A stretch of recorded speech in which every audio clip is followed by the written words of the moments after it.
All right, relatively simple turning and threading here. We are just going to make one of our studs for our, or one of our knobs for our differential screw there. So nothing really difficult about this. It's just a lot of material to be pulling off.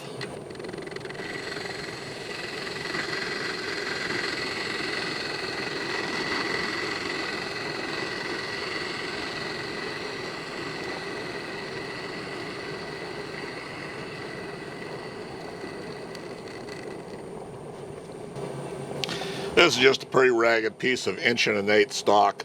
The original Quorn was, these knobs were about 1 inch thick, or inch diameter. With this setup, it seems to like about 25 thousandths depth of cut. And it doesn't always break the chips real well at all diameters, but this is just a comfortable setting for this lathe. Had a couple 3 direct emails that guys have sent me wondering about other projects that I've going on, like the Sheldon lathe, the Zenith 701, and the Midget Mustang primarily. There's progress being made on all of those. I'm out here in the shop doing one thing or another almost every day. It just so happens that right now I'm kind of editing and putting out the info primarily on this grown-up tool and cutter grinder. So this is where I've been spending all my time. I've got a whole lot of unedited footage on the other projects that will slowly start releasing, but I figured we'd concentrate on this one at least for a little while. Those of you that have followed me know how I kind of blow whichever way the wind blows me. So, you know, whatever I feel like working on is what I'm working on for the day. And we're just kind of carrying on that that routine. So I'll release a few little shorts as time goes on other projects and things like that. But I'm going to try and kind of concentrate on one project at a time, at least for a while. You know, I may get tired of working on this one and we may not see any real progress on it for a month or 2 or 3 or whatever the case may be. But for right now, we're going to push pretty hard on it. Power kicked off here a little bit ago. I thought, well, had I overloaded something? But went back in. About the time I made it to the power panel, I hear the clocks resetting and all that good stuff. So it was somebody hit a pole or something. Who knows around here in this day and age. Well, we're just going to shave this on down until we get down to 3/8 diameter, and then we'll come back and take a look at it.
Now I'm using a tool post knurling tool to knurl this. I do not like it at all, and especially since I have that nice new little Hemingway kit that I built. The problem with that is it's not going to open big enough for some of the larger knurled rings on this project, and I want all the knurls to be the same. So we're going to use this crappy tool post knurling tool.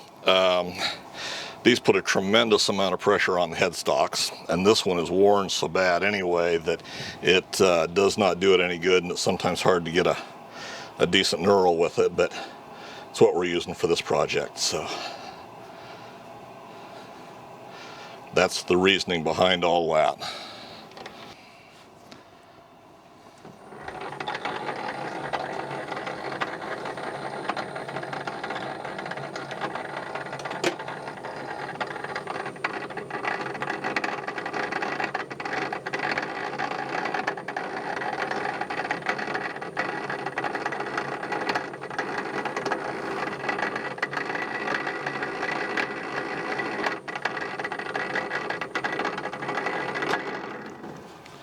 And there goes our power. That's exactly what happened earlier. So let me shut off this camera and we'll go see what's going on and come back and see if we can't get this finished up. Okay, can we try this one more time now? So there's where we're leaving our knurling. And let me knock this edge off of here very quickly. Actually, let's go back up into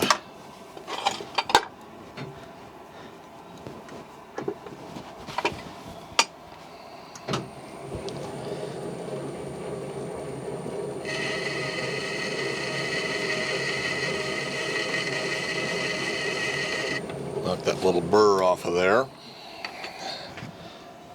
I'll come back and use that in just a minute. And we want a 3/8 thickness.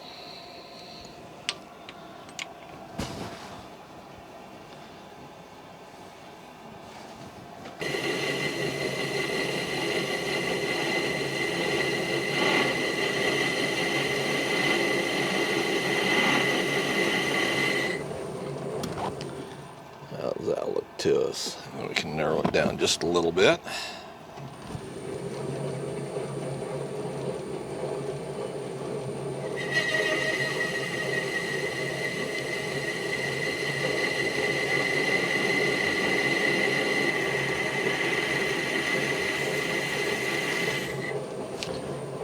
We'll cut this off in the bandsaw and then come back and face it off. This lathe does, there again, worn enough, it does not like to part. Bigger material. I could fight my way through it, but there's no need. It's quicker and easier to go and do it on the bandsaw and then come back and clean it up.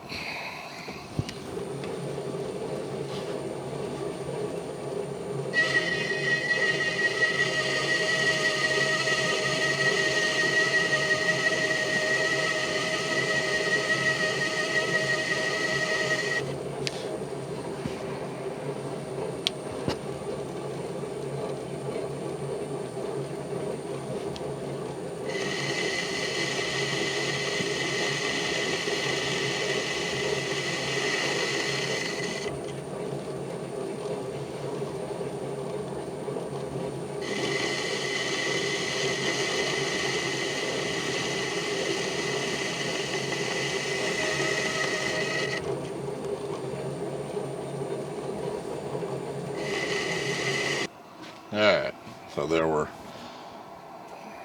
cut off in the bandsaw. So the way I'm going to hold this is we're going to take our little split nut that we had before.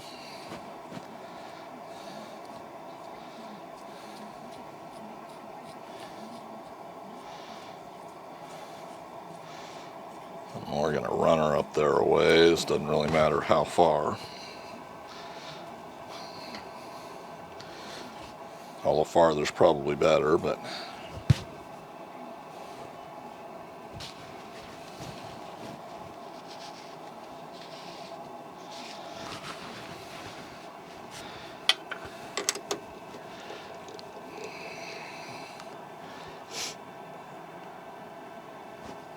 we'll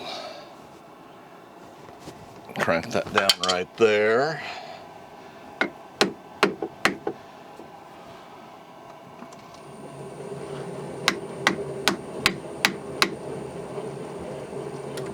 Go.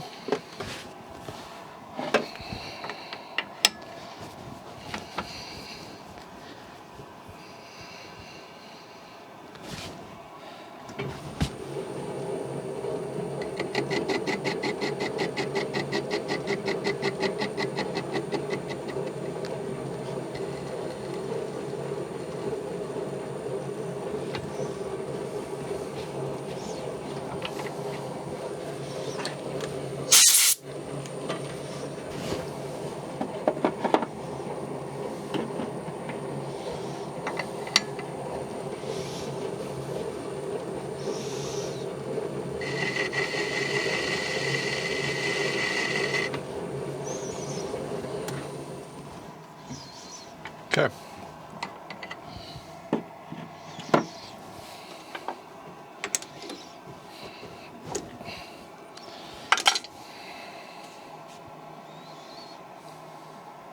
So let's take it over to the bench, see what it looks like. So here's our two little screws. That's the way they look.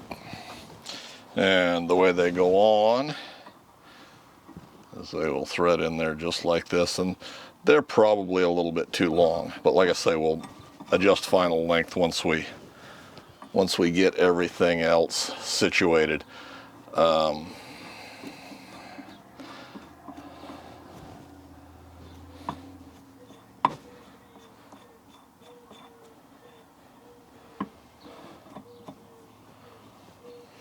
And this is the way it will adjust your differential.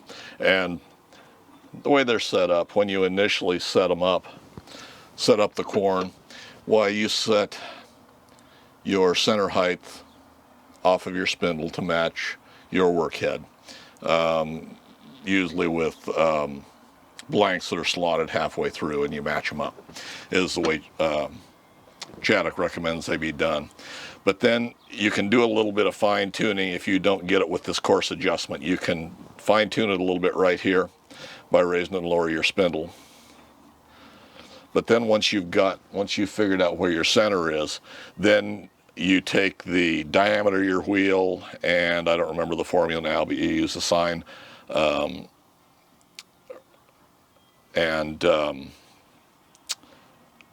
then adjust how much relief you want on it according to that. And like my other Quorn, I'll have a dial indicator set up so I can raise it a known amount, and then you just raise it with your differential screws the amount you want and lock it in place. So that's the way that goes. So anyway, that's all I'm going to do today. The other thing I did do, though, is UPS showed up today with my bearings. So I've not opened them at all.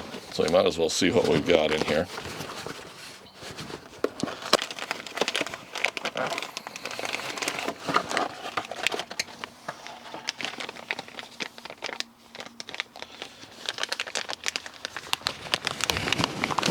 These are both E19 NSKs. So if we take a look at them, if I can get the package open.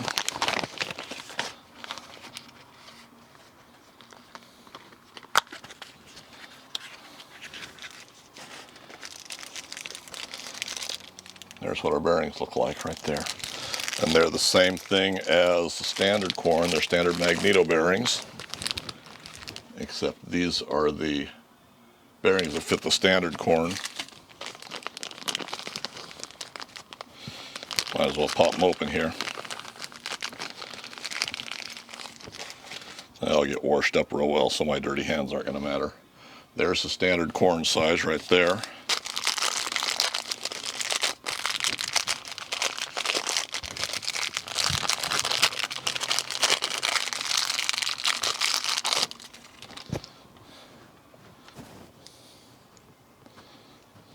I can get a hold of them here.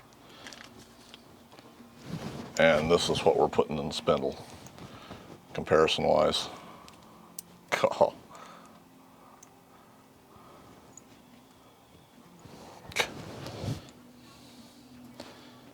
My fingers weren't so clumsy. There's the difference in size. This is what we're going to put in the other one. These are 40mm OD. 19 ID, I believe, and 9mm width. Yeah, 19 ID, 40 OD, and 9mm width. So that's what we're going to put back into the new spindle, and we're going to build it accordingly. So we've got to have a housing that's bigger than that. And it's going to come out of this piece of material right here.